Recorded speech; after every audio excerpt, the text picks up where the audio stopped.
del objetivo irrenunciable del movimiento feminista, que no puede ser otro que la plena igualdad.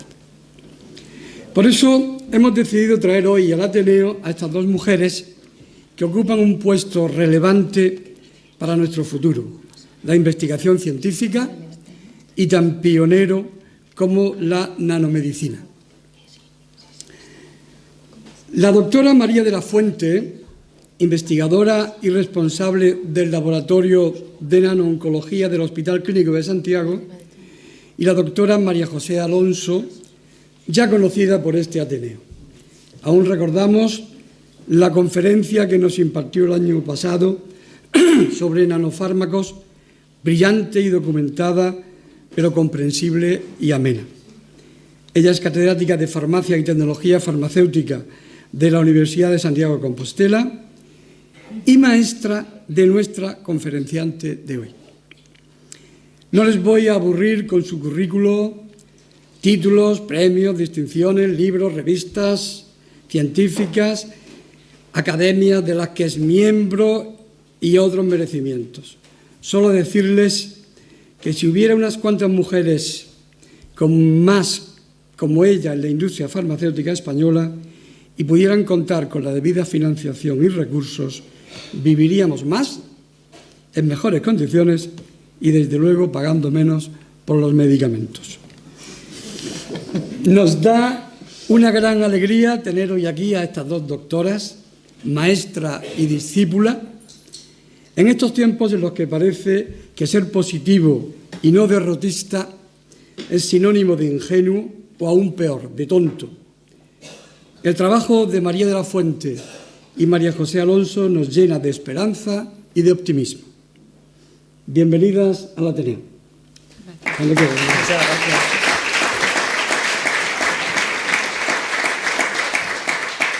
Muchas gracias, Javier. Yo, efectivamente, es la tercera vez que me siento en esta mesa y me encanta siempre venir aquí como oyente o en la mesa, pero en esta ocasión la verdad es que el motivo es muy especial. Me llena de orgullo poder presentaros a mi magnífica, brillante discípula María de la Fuente.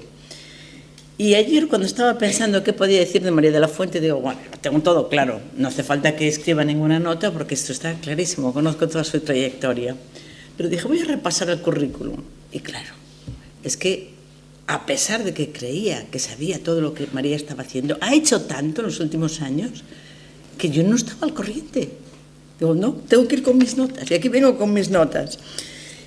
María hizo la tesis conmigo ya hace unos cuantos años bajo la dirección de Begoña Seijo y la mía propia, Begoña Seijo, que en paz descanse, compañera y amiga nuestra. Y el resultado de su tesis, tengo que decir, fue un hallazgo excepcional. María descubrió que usando nanopartículas podíamos transportar genes a través de la córnea, a través de la barrera corneal del ojo. Y esto nos abrió infinidad de posibilidades en el laboratorio. De hecho, incluso al día de hoy estamos trabajando en colaboración con empresas farmacéuticas sobre cómo llevar terapia génica al interior del globo ocular para tratar enfermedades como el glaucoma severo. Y esto fue resultado de la tesis de María. Ni que decir tiene que fue una tesis con mención europea que tuvo un premio de la Sociedad Científica de Liberación Controlada, esto en el año 2004, ya de aquella cuando estaba conmigo.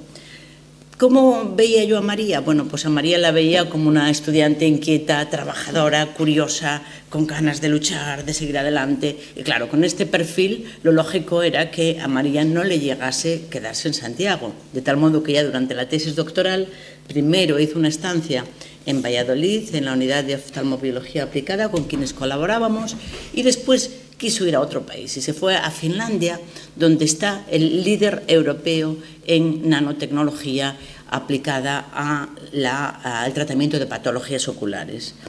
Fue una etapa para ella muy enriquecedora, vino ciertamente convencida de que lo suyo era la investigación, defendió su tesis doctoral y, bueno, pues acto seguido, ella, recuerdo que tuvimos una conversación, yo tengo que dedicarme a la ciencia, pero no tengo claro si voy a montar mi propia empresa, si voy a trabajar en la empresa de otro.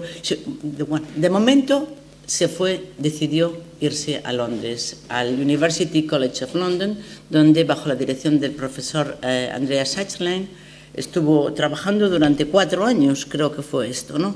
4 años, y efectivamente allí adquirió ese barniz, porque el profesor Sachslein procedía de la industria farmacéutica, esa formación muy aplicada, muy orientada a resolver problemas como se hace en la industria.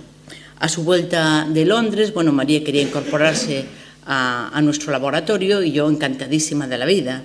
Y consiguió, para incorporarse a nuestro laboratorio, una beca, un contrato, no beca, seguimos diciendo becas, pero son contratos, un contrato de la Fundación de la Asociación contra el Cáncer.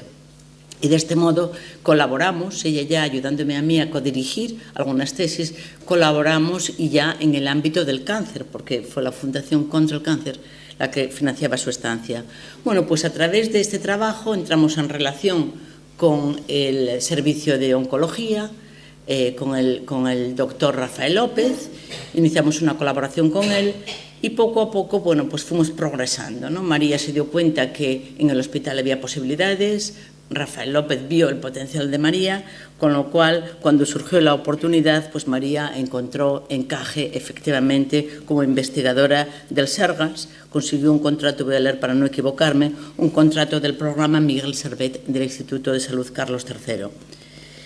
Y así, poco a poco, bueno, pues poco a poco, pero muy intensamente, en el año 2013 creó la unidad de nano-oncología. Lo suyo es la nanomedicina aplicada a la oncología, integrada dentro del grupo de oncología médica translacional y relacionada con el servicio de oncología médica del CHUS, dirigido por el doctor Rafael López.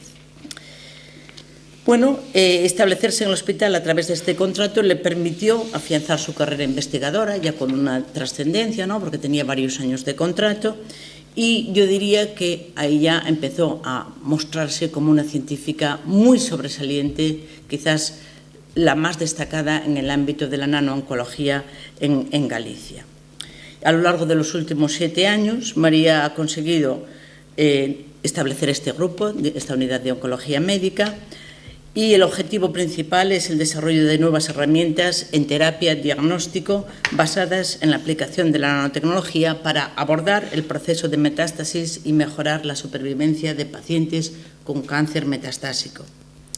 Este acertado, que yo considero acertado, encaje de María en el hospital le ha permitido participar en un elevado número de proyectos, siendo al día de hoy investigadora principal en 8 proyectos nacionales y extranjeros. Figura como inventora en 5 patentes y como autora en 45 artículos publicados en revistas de alto impacto. Ha dirigido 4 tesis y supervisa en la actualidad 6 doctorandos y 4 doctores. Tiene ya un equipo de más de 10 personas. Forma parte del Comité Científico de la Unidad Mixta Roche-Chus y también del proyecto europeo KETMET, orientado a la implementación de las tecnologías en el eje atlántico. Pero también quiero destacar una faceta de María, cuando digo luchadora, amante de los retos, y es que María, efectivamente, y ella nos va a hablar algo de este tema, y lo comentaba ya Javier, ha contribuido a avanzar en materia de igualdad en el mundo científico, que la gente probablemente no se imaginaba que existe este problema de desigualdad, y existe. María ha logrado que se incorporasen medidas con este fin en el recientemente convalidado Real Decreto Ley de Medidas Urgentes para la Ciencia y a la creación del Observatorio Mujeres, Ciencia e Innovación. Forma parte del grupo de trabajo de política científica de ASAICA Mujer. ¿Qué mayor satisfacción para mí? Yo siempre digo que el mejor fruto de mi trabajo, me encanta contribuir a la ciencia con nuevos hallazgos, nuevos descubrimientos, pero de verdad os digo, el mayor fruto de mi trabajo es la formación de mis discípulos. A través de ellos me siento muy satisfecha de ver cómo María ahora es capaz de resolver problemas, de dirigirse a vosotros, de hacer que la ciencia evolucione, avance. Estoy convencida de que María continuará esta senda de verdad excepcional que marca el camino del progreso y del desarrollo profesional de las mujeres. Toda una mujer modelo a seguir. Gracias, María, por hacerlo también.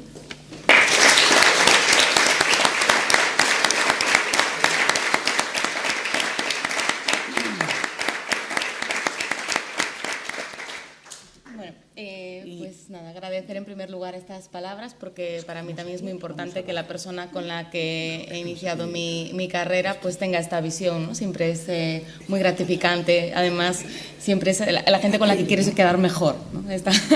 Porque ha tenido mucho que ver pues con todo la vocación, la trayectoria, etcétera, etcétera. Así que pues muchas gracias por tus palabras, que además sé que son sinceras. Bueno, me voy a poner de pie y bueno, como comentaba, os quería comentar primero un poco en lo que trabajo en el hospital y después al final, que no por eso menos importante, creo que es igual de importante, pues hablar un poco de este tema de la discriminación de la mujer en la ciencia y cuál es mi visión al respecto, también con ánimo de generar debate, porque me parece un debate muy importante y muy necesario. Voy a empezar hablando de nanomedicina. Como María José Alonso ya estuvo aquí en anteriores ocasiones, me imagino que no tendré que explicar mucho en qué consiste y me puedo centrar un poco más en lo que es nuestro trabajo. Como yo trabajo en el Hospital Clínico Universitario de Santiago. El Hospital Clínico Universitario, pues mucha gente no sabe que realmente allí pues también hay investigadores a tiempo completo, que hacemos un trabajo donde lo que queremos es trasladar conocimientos más básicos a la práctica clínica. Es decir, trabajamos codo con los clínicos, en mi caso son los oncólogos, para definir proyectos que creemos que tienen un impacto potencial y un impacto real. Estamos en el -2 ahí en el hospital, entonces bueno, quizás por eso no nos veis, pero estamos ahí. Hay diferentes áreas de investigación y en oncología somos muchos grupos. Y yo he tenido la oportunidad en el 2013 pues, de trasladar la nanomedicina al ambiente hospitalario y de explicar que también desde este campo podemos innovar y mejorar la calidad de vida de los pacientes. Ese es nuestro objetivo final. Este es mi grupo de investigación. Crecimos mucho últimamente porque nos dieron bastantes proyectos. La foto no es representativa del estado actual y, como comentaba María José, trabajamos codo con oncólogos y con otro tipo de profesionales, no solamente con clínicos, sino también con biólogos moleculares, físicos, para hacer una investigación multidisciplinar. Esto significa que somos gente de diferentes campos donde cada uno aporta parte de su conocimiento hacia un objetivo común.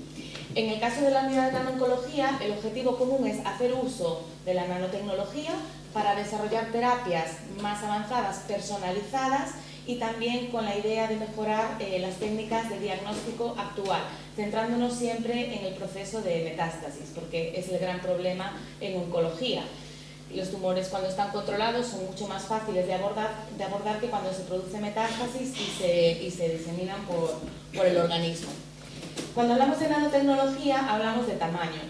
Una nanopartícula pues, es una partícula de tamaño nanométrico y un nanómetro son 10 a la menos 9 metros.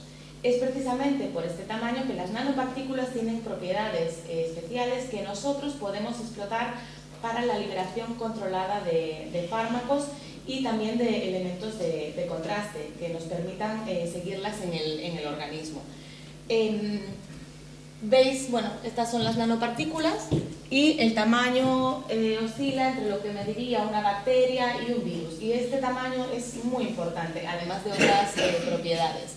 La nanotecnología ha supuesto una revolución en todos los sectores y estamos rodeados ya ahora mismo de nanotecnología. Se utiliza en sistemas de informática, se utiliza en sistemas energéticos más eficaces, se utiliza en envoltorios para dotarlos de determinadas propiedades, se utiliza en ropa y, como no, se utiliza en medicina. En cuanto a los fármacos, lo que nos aportan las nanopartículas es que, por una parte, podemos optimizar la liberación de fármacos al organismo.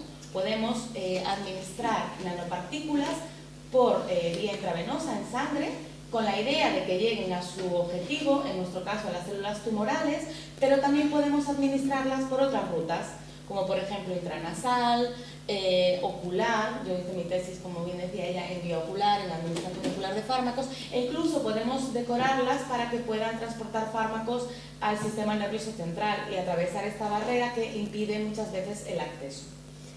Pero además, y de manera muy importante, en muchas áreas y especialmente en oncología, es que podemos administrar moléculas, fármacos, que de otra forma sería impensable.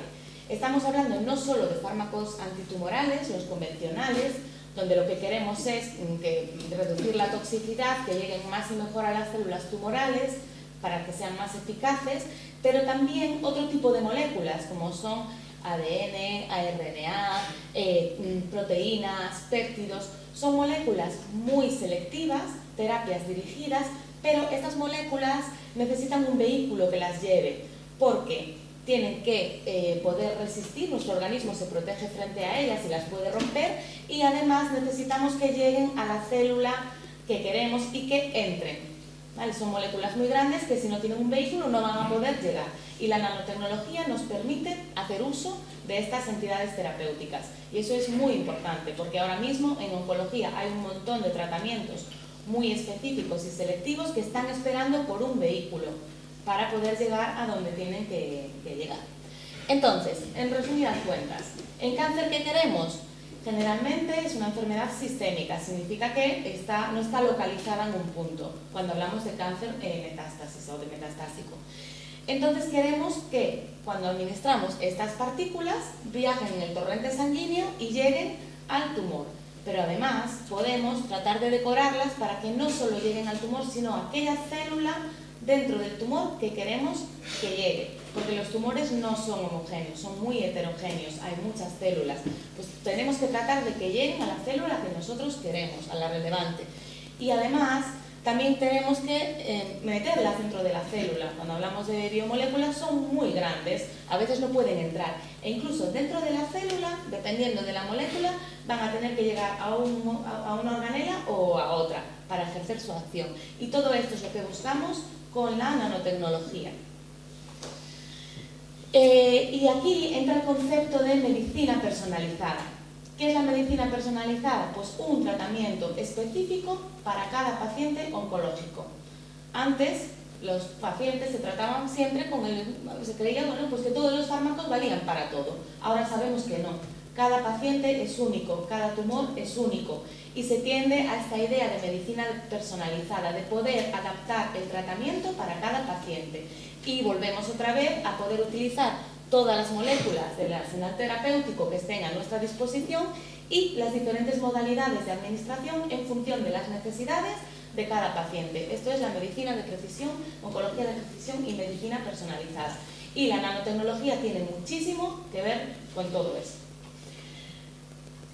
Bueno, hay nanomedicamentos en el mercado, ya están aquí también. Decimos que estamos rodeados de nanotecnología, pues hay nanomedicamentos que ya están utilizando los oncólogos, aunque a veces no sepan que son nanopartículas, porque los conocen por el nombre comercial. Y hasta la fecha han demostrado ser más eficaces y más seguros, pero todavía queda muchísimo campo de innovación. Hay que tener en cuenta que para desarrollar medicamentos la vida media es muy larga, desde que se investiga hasta que llegan a la clínica pasan muchos años, y hay muchos nanomedicamentos que ya están en fase clínica de estudio y que probablemente vayamos a ver esta lista, si la vemos en unos años será mucho más amplia que la que estamos mostrando ahora mismo, y nosotros queremos contribuir, queremos poner nuestro granito de arena y tratar de desarrollar algo que pueda estar en esta lista en un futuro. ¿Qué hemos observado también? Que esta gráfica lo que representa es el número de publicaciones por año. Si buscamos nanopartículas y cáncer. Yo terminé mi tesis en el 2006 y andábamos por aquí. Y ahora en el 2018 vemos que hay muchísimas publicaciones, muchísimos trabajos. Y el número de ensayos clínicos también es alto. Sin embargo, es mucho más alto el número de publicaciones. Hay muchísima investigación que tenemos que trasladar a la clínica. ¿Qué es lo que decidimos hacer en la unidad de nanooncología? Pues alcanzar un compromiso. Si pensamos en nanosistemas muy complejos, muy sofisticados, con materiales muy novedosos y muy innovadores, estamos introduciendo un grado de complejidad muy alto. ¿Qué pasa? Que las posibilidades de llevar esto a clínica decaen, porque los materiales a lo mejor pues no se conocen y hay que estudiarlos primero a los materiales. A lo mejor porque es un proceso demasiado complejo para pensar que alguien lo pueda llegar a fabricar. Y nosotros optamos por hacer algo más sencillo, inspirado en nuestro propio organismo y con más posibilidades de trasladarse a la clínica. Entonces, fijándonos en la biología, decidimos desarrollar nuestros propios sistemas de nanopartículas. Esto es un esquema para que veáis la infinita cantidad de, bueno, finita porque están aquí definidos, pero hay muchísimas opciones. Esto simplemente es una clasificación y la persona que diseñó esta figura, Belén, que está realizando su tesis doctoral, pues trató de plasmar muy bien todos los diferentes tipos de sistemas que hay. Pero dentro de esto se va viendo cada vez más porque polímeros, pues hay muchísimos polímeros, cómo se combinan, cómo se disponen.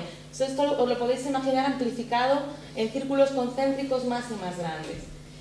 Nosotros quisimos, por una parte, elegir materiales muy simples, materiales que ya se encuentran en nuestro propio organismo o que ya se han utilizado como excipientes farmacéuticos durante muchos años y que por tanto son seguros. Safe by Design quisimos que sea una tecnología segura pensando en su diseño, evitando pues, compuestos que puedan inducir toxicidad, solventes orgánicos, etc. Además muy simple, pensando pues, en una compañía, al final si pensamos en un medicamento alguien va a tener que hacerlo, sencilla para que lo puedan implementar fácil, escalable, versátil, tenemos que recordar que queremos meter muchas moléculas terapéuticas diferentes en función de las necesidades y además poder patentarla y protegerla porque si no sabemos que a lo mejor la industria no se interesa y alguien va a tener que fabricar. Y preparamos partículas a base de esfingolípidos. Puede parecer que es muy complicado preparar nanopartículas y puede sonar todo pues, muy complicado, pero en el vídeo veis cómo las preparamos en segundos. En segundos tenemos nuestras nanopartículas. Parece muy sencillo, pero esto tan sencillo nos llevó mucho tiempo, porque lo sencillo no es precisamente fácil. Una vez que las preparamos, ¿veis? Pues mezclamos simplemente los materiales y cambia de color, y ese cambio de color indica que hay nanopartículas. Las caracterizamos mediante muchas técnicas diferentes. Tenemos técnicas aquí en Santiago de Compostela, hacemos uso de técnicas de equipos, grandes equipos que hay en la universidad. O si no, pues los buscamos en otros puntos del país o del extranjero. Esto que veis pues también son partículas. ¿Qué hicimos también? Estudiar su toxicidad. Lo primero que tenemos que ver es que sean partículas que no sean pues, muy tóxicas. Y lo estudiamos tanto en cultivos celulares como en ratón, y eso que veis ahí son peces cebra, embriones de peces cebra, que son peces de acuario muy chiquitines, que cuando están en etapa embrionaria se utilizan para estudiar toxicidad de compuestos y es algo muy novedoso y muy adecuado porque ocupa muy poco espacio, es barato y nos dan una lectura rápida sobre si nuestros sistemas son tóxicos o no, y no lo son. Esto es un esquema porque podríamos estar aquí mostrando datos de todo lo que probamos, pero en resumen, podemos poner péptidos y proteínas, sobre todo hacia el exterior. Podemos encapsular fármacos hidrofóbicos convencionales de los que se utilizan ahora mismo en clínica. Podemos decorarlas con anticuerpos, con aptámeros y podemos también poner RNAs. Tenemos el arsenal terapéutico prácticamente cubierto. Ahora necesitamos pues, ir proyecto por proyecto y viendo la demanda que hay, la necesidad específica. Podemos además poner moléculas que nos permitan seguirlas en el organismo. Por ejemplo, pues radioisótopos, utilizando técnicas que ya se utilizan en clínica, como son equipos de imagen molecular como PET o SPECT. Porque tenemos que recordar que estamos en un hospital, entonces nos fijamos en qué es lo que se usa para nosotros tratar de ir en esa dirección. E incluso podemos poner nanopartículas inorgánicas también, como nanopartículas de plata. Colaboramos con gente del CICUS, con la doctora Rebeca Fandiño, y lo que hacemos también es simulación computacional, que nos permita predecir cómo van a comportarse estas nanopartículas con diferentes fármacos, para no tener que estar testando siempre una herramienta pues, más ágil.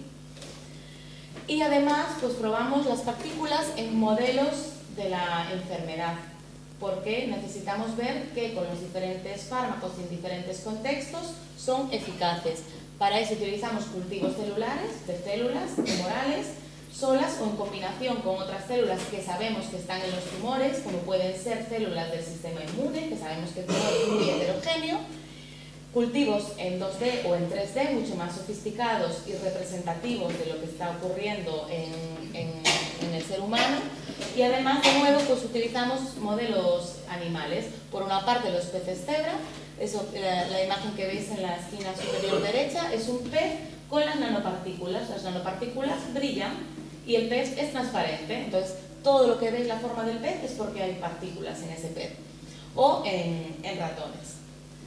Esto, bueno, es un esquema de algunos modelos, de algunos trabajos que realizamos con cultivos celulares complejos. Por una parte, pues en este caso, cultivamos nuestras células tumorales con linfocitos para ver qué pasa cuando estos linfocitos infiltran el tumor. Y en la derecha, con macrófagos, porque los macrófagos, si están dentro del tumor, también cambian su comportamiento. En vez de combatir a las células tumorales, las empiezan a ayudar. Entonces también tenemos modelos de cultivos celulares donde ponemos estas células tumorales con células inmunes, que sabemos que cambian su comportamiento y empiezan a ayudar a las tumorales en lugar de luchar contra ellas. Y esto lo integramos en un sistema de perfusión que nos permite pasar las partículas y ver en condiciones dinámicas pues qué pasa, si liberan el fármaco, no lo liberan, etc. Este trabajo del sistema de perfusión pues, fue en colaboración con el grupo de María José. Bueno, esto es una idea de cómo marcamos las partículas. Podemos poner un quelante, los de la derecha son nombres de agentes quelantes, y podemos poner galio, que puede tener un número u otro y ser adecuado para PET o para SPECT. Y lo que vemos allí son ratones que dan la señal, se debe a las partículas que están marcadas con los radioisótopos. Ahora, ¿qué vamos a hacer a continuación? Optimizar la biodistribución. Vamos a ver si decorando nuestras partículas y cambiando sus propiedades de superficie y poniéndole ligandos, etcétera, podemos favorecer que lleguen a las células tumorales, sobre todo a las metastásicas. Pero el proceso de marcaje y de visualización ya lo tenemos. Y como utilizamos técnicas que se utilizan en clínica, esto también da lugar al desarrollo de lo que se conoce como nanoteranósticos, que significa que dentro de una misma nanopartícula puede haber elementos de terapia y de diagnóstico, para poder seguir, ver si las partículas llegan a las células tumorales y presumiendo que van a liberar ahí su fármaco. Si las células siguen ahí, es que esta terapia no está funcionando y nos daría la oportunidad de reemplazar el tratamiento. Y esto es un ejemplo de otra técnica de marcaje para resonancia de imagen, y lo que vemos allí negro pues es la señal de las nanopartículas. Entonces, una vez que tenemos la tecnología, creemos pues que estamos listos para comenzar a trasladarla, y para esto necesitamos financiación y proyectos en concreto para aplicaciones muy concretas, y este es el punto en el que estamos ahora. Tenemos la tecnología, la estudiamos, sabemos lo que tenemos entre manos y conseguimos financiación, 8 proyectos ahora mismo en marcha, para poder profundizar y ir a aplicaciones más concretas. Otra cosa que estamos haciendo, aprovechando que estamos en un hospital y el entorno, es que para que las partículas lleguen a las células tumorales y al tumor, hay dos estrategias básicas. Bueno, por una parte tienen que ser estables en el plasma, ¿vale? Pero además pueden, debido a su pequeño tamaño, pueden acumularse en el tumor, pero además podemos decorarlas con ligandos, como se ve en ese esquema, para favorecer que interaccionen de forma muy específica con las células tumorales, con las células metastásicas. ¿Qué es lo que quisimos hacer? Buscar algo que tengan las células metastásicas, que no tengan las células normales, para saber qué tenemos que poner en la superficie de las partículas para que vayan a las células tumorales, para que se acumulen más. Para esto nos basamos en biopsia líquida. La biopsia líquida consiste en, conociendo que las células tumorales están liberando a la sangre diferentes moléculas o incluso células, con una muestra de sangre es posible analizar estos elementos del tumor porque son muy accesibles. La biopsia convencional es ir al tejido y coger una muestra, y la biopsia líquida es ir a sangre o a otros fluidos y coger una muestra y buscar elementos representativos del tumor que nos permitan estudiarlo. En nuestro caso, ¿qué cogimos? Células tumorales circulantes. Son células que abandonan el tumor, van por el torrente sanguíneo y algunas de ellas son las que consiguen llegar a otros órganos y generar metástasis. Muchas se mueren, pero otras son las que consiguen llegar ahí. Estas células que tienen capacidad para abandonar el tumor primario, pensamos que van a ser diferentes a las células del tumor primario y nos centramos en esto, en coger estas células que están en sangre y ver qué tenían de especial. Hicimos un cribado, un array, en colaboración con el grupo de Rafael López y de la plataforma de biopsia líquida, y encontramos una serie de moléculas que estaban diferencialmente expresadas en estas células tumorales, que eran características de estas células tumorales. Filtramos, porque ¿qué queremos? Para poder llevar nuestras partículas, pues que estos marcadores estén en la membrana para que sean accesibles y nuestras partículas puedan interaccionar. Entonces metimos una serie de parámetros, sabíamos lo que queríamos y estuvimos buscando diferentes moléculas y aparecieron pues las que están ahí en azul, son unos nombres de diferentes proteínas que se localizan a nivel de la membrana de estas células metastásicas. Y encontramos pues uno de estos receptores. Es un receptor que se asocia con el gusto, se sabía que estaba presente en papilas gustativas, pero vimos que está presente en estas células tumorales que diseminan. Y esta investigación, repito, es posible por el entorno. Estamos en un entorno hospitalario con la plataforma de biopsia líquida al lado y se pudo realizar este trabajo. Vemos que en los pacientes, en las células metastásicas, hay más cantidad de proteína y además, bueno, pues que con los tratamientos no disminuye, que se mantiene. Entonces nos pareció una buena diana. Estos son muestras de tumor, también cogimos tumor y lo teñimos para ver que efectivamente pues, también las células tumorales que están en el tumor primario expresan esta proteína, aunque menos. Y lo que hicimos fue generar herramientas para poder estudiar en el laboratorio qué es lo que hace esta proteína, porque no lo sabíamos. Entonces, por una parte vemos que las células en cultivo celular que son metastásicas tienen una cantidad muchísimo más alta de esta proteína, de este marcador, con lo que nos sugiere que efectivamente estamos con el pensamiento adecuado de que tenemos algo frente a lo que dirigir nuestras nanopartículas. Estas barras altas corresponden a células metastásicas, tienen niveles mucho más altos. Y además, ¿qué hicimos? Transformar células en cultivo para entender qué es lo que hace esa proteína, que expresen mucha, para saber qué es lo que pasa cuando tenemos este marcador. Y lo que vemos es que, por una parte, las células tumorales, cuando tienen esta proteína, migran menos. Esto es un ensayo de migración. Se hace una herida en la placa de cultivo y las células se van aproximando. Pues cuando expresan esta proteína, dejan de moverse. Pero, sin embargo, invaden más. Esto quiere decir que son capaces de atravesar matrices. Tienen esa capacidad para moverse. Y además, esto es un ensayo de colonias, quiere decir que a partir de una célula o de una dilución clonal, de muy poquitas células, son capaces de generar colonias. Y eso se asocia con su capacidad tumorogénica, de formar tumores. Y cuando expresan esta proteína, son más agresivas. Importante, para ver un poco lo que pasaba, hicimos unos experimentos en ratones en colaboración con un grupo de Italia. ¿Y qué vimos? Que en cuanto al tumor primario, el tumor que se le inocula a los ratones, crecía más cuando no tenía tanta proteína. Entonces era un poco contradictorio. Se supone que tendría que crecer más, pero sin embargo crecía menos. Entonces nos llamó mucho la atención. Pero estas células, en lugar de crecer donde las habíamos puesto, ¿qué hicieron? Diseminaron a través de la sangre y se fueron a pulmón. Eran células tumorales. En los ratones las poníamos aquí, en el flanco, y por eso crecían menos en el primario, porque aparecieron en los pulmones. Son más metastásicas cuando expresan más proteína. Y esto es lo que vimos.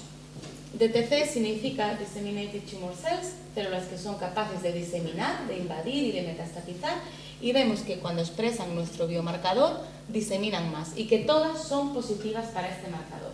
Y seguimos haciendo ensayos, porque creemos que tenemos algo bastante específico de células metastásicas que nos va a permitir dirigir nuestras partículas a ellas. Entonces, pues ya empezamos a decorar nuestras partículas con ligandos frente a este biomarcador. Podemos hacerlo con anticuerpos, estamos tratando de hacerlo con anticuerpos, también con aptámeros, colaborando con una empresa que fabrica aptámeros y que los puede seleccionar a la carta.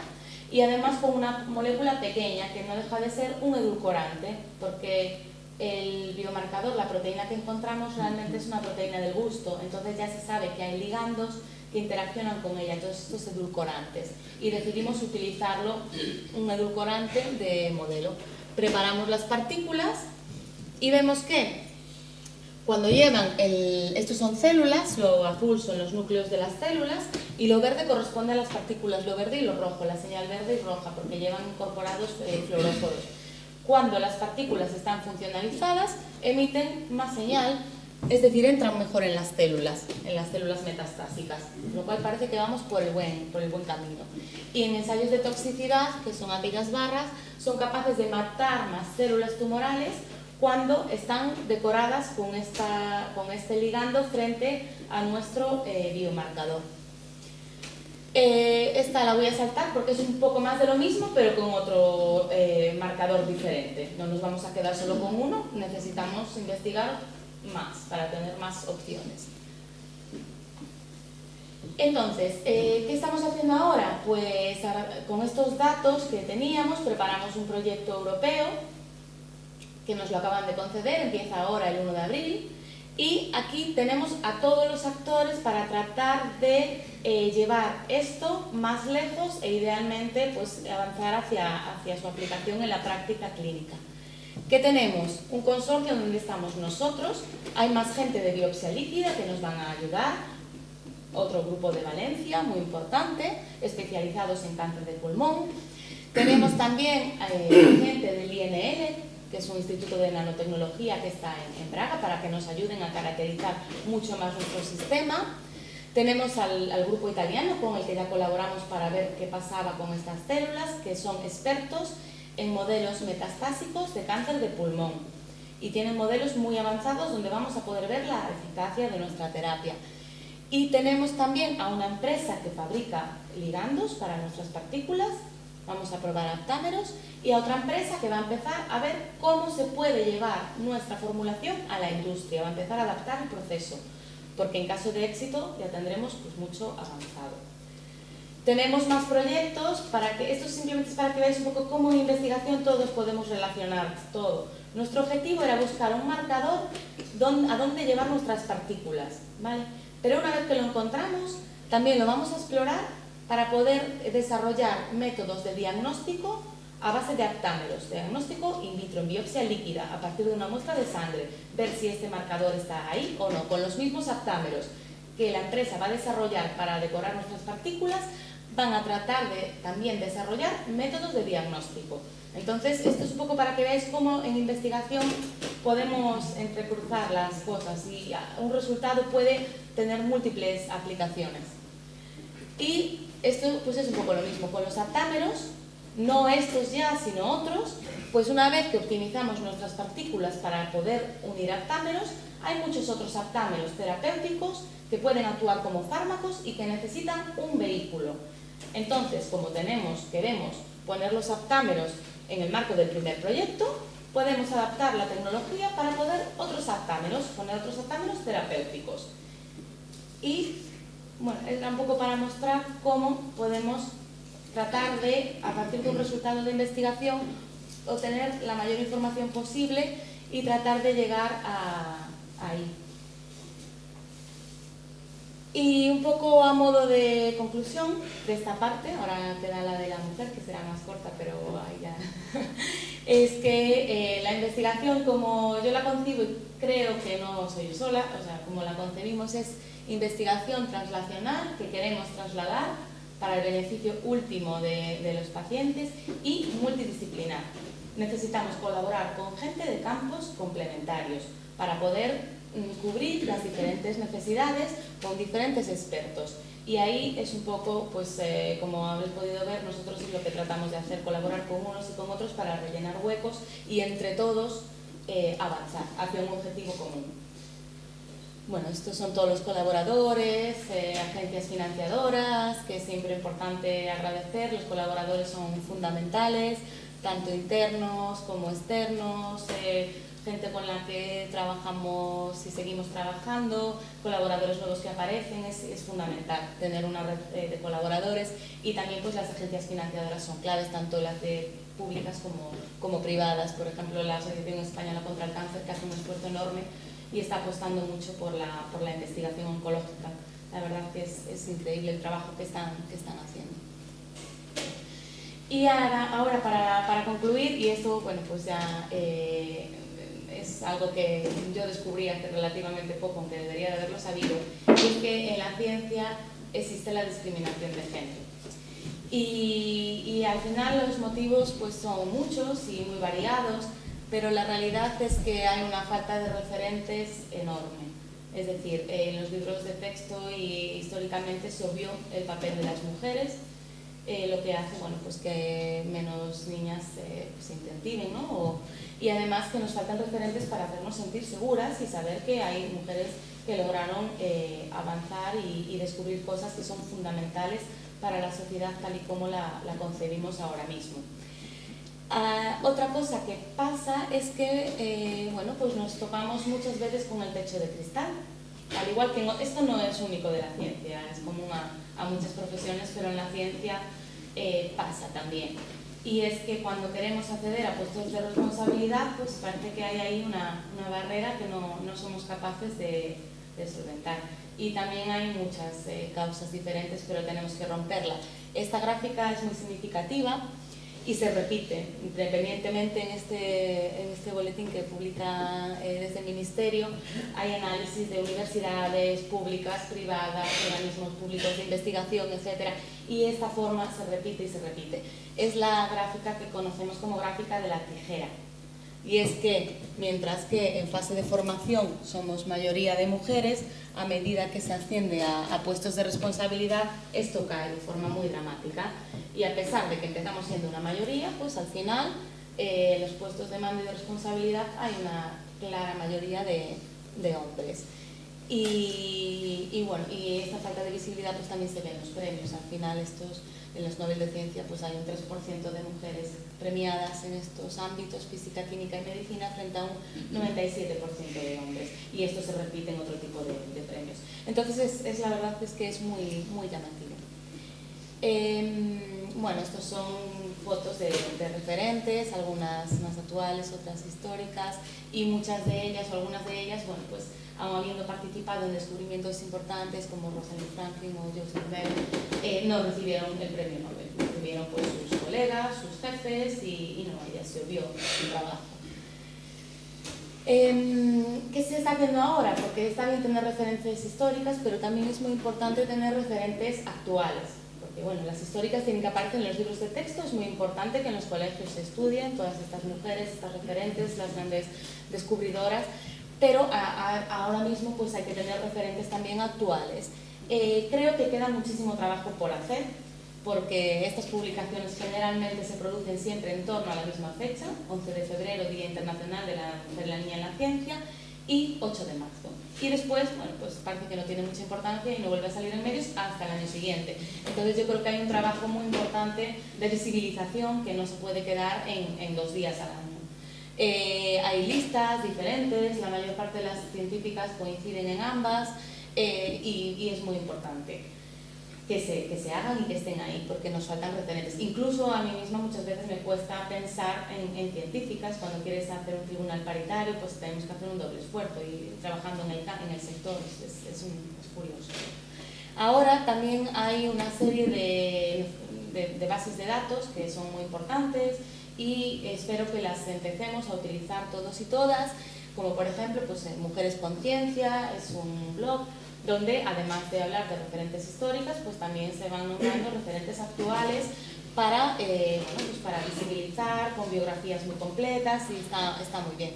Y después lo que se están creando son bases de datos, por ejemplo, referentes galegas, es de Ejecutiva de Galicia, Mujeres en el sector público, también está creando una base de datos, Constantes y Vitales también. Son bases de datos donde nosotras nos podemos inscribir, nos aceptan o no, y después Lo importante es que está clasificado pues, por actividad, etcétera, de forma que cualquiera puede ir a consultar a alguien de referencia en el sector. Y yo creo que estos esfuerzos están genial y seguramente pues, los vayamos utilizando cada vez más. Y esto es un poco lo que me pasó a mí.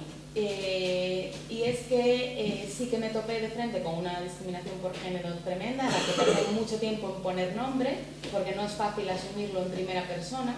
Siempre cuando nos discriminan yo creo que nos tendemos a autoculpabilizar. Y es que sí que en el momento en el que mi carrera iba muy bien y en el momento en el que fui madre y tuve pues, una serie de bajas relacionadas con el nacimiento de los hijos, como es normal y es lo habitual, pues ¿qué pasa? Que en el proceso de evaluación de méritos no se tuvo en cuenta que yo había parado y que había estado cuidando a mis hijos, pues en mi caso fueron 13 meses por circunstancias diversas. Y se evaluó mi currículum como si yo hubiese estado trabajando. Y a día de hoy sigo sin podérselo explicar a alguna gente, que lo importante es la igualdad de oportunidades. Es decir, evaluándonos de esta manera no tenemos opción de competir, porque trabajamos menos tiempo y se considera como que sí que se ha trabajado. Entonces, a raíz de esto, pues inicié un movimiento, abrí una petición de Change, pasé de estar pues un poco desconcertada a estar enfadada, pues porque no me parece normal que después de haber estado trabajando se pretenda que también se trabaje durante las bajas, que no paremos, que no corresponsabilicemos. Me he tenido que escuchar comentarios como pues haber tenido a los hijos más tarde, etcétera, etcétera, que dices tú, bueno, lo que hay que hacer es ser un poco más coherentes y si queremos tener hijos y sobre todo con el problema demográfico, tanto en España y principalmente en Galicia, lo que no podemos es presionar a las futuras o presentes madres para que sigamos trabajando en periodos que al final son muy cortos en una vida laboral, es decir, estamos hablando de algo ridículamente corto comparado con los 40 años que trabajamos, estamos hablando de meses, para que tenga un impacto tan largo. ¿Qué pasó? Algo de lo que me di cuenta yo y otras es que había mucha conversación de pasillo, mucha gente diciendo a mí me ha pasado lo mismo, pero muy pocas declaraciones públicas. Y esto es un problema, y es un problema porque yo creo que esto se relaciona también muy íntimamente con toda la precariedad laboral y con algunos estereotipos como que si somos buenas científicas y todo es muy vocacional, ¿qué hacemos pidiendo tiempo de baja? Se supone que no es compatible la vocación científica con la responsabilidad, ¿no? Y entonces con la petición o científica o madre en Twitter y en redes sociales, ¿qué se logró? Que la gente empezase a hablar y a ponerle nombre a las cosas. Y muchas científicas se animaron a decir, pues a mí me ha pasado esto, a mí me ha pasado lo otro, y lo que se generó fue un movimiento colectivo. Un movimiento colectivo que, bueno, además de salir en medios autonómicos y nacionales, tuvo una repercusión más allá de esto, y es que a nivel del Ministerio de Ciencia, pues eso, nos recibieron, presentamos las reivindicaciones, etcétera, y por fin se empezó a regular y a legislar la cosa. En el Real Decreto Ley de Medidas Urgentes para la Ciencia se incluye unas medidas para garantizar la igualdad de oportunidades.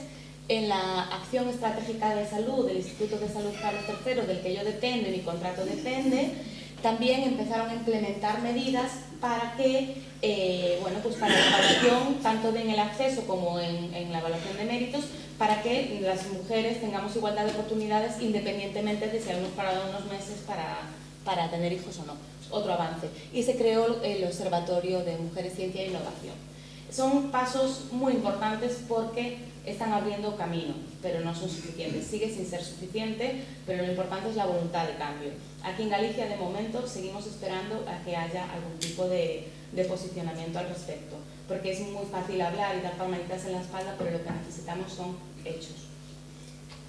Y otra cosa que yo creo que pasa, y ya lo dije antes, es que también esta discriminación de la mujer tiene mucho que ver con cómo está enfocado, con la falta de carrera profesional. Al final, bueno, esto lo publica el Ministerio y esto es un poco pues la carrera investigadora. ¿Y qué pasa? Pues que, por ejemplo, en mi caso, pues lo verde significa consolidación, es decir, cuando pasamos de la formación a la consolidación. Y en mi caso, que sería esta línea, se ve que después de la formación, de repente la línea desaparece. No hay consolidación, no hay carreras profesionales definidas como tal.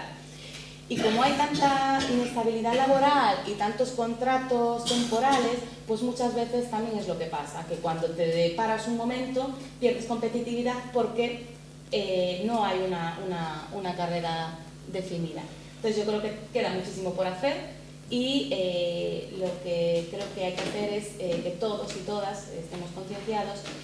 Tanto yo hablo de ciencia porque estoy en el ámbito científico, pero creo que es muy importante que las conductas de discriminación se denuncien públicamente, porque es la única forma de cambiar las cosas. Si se habla de un tema y se denuncia.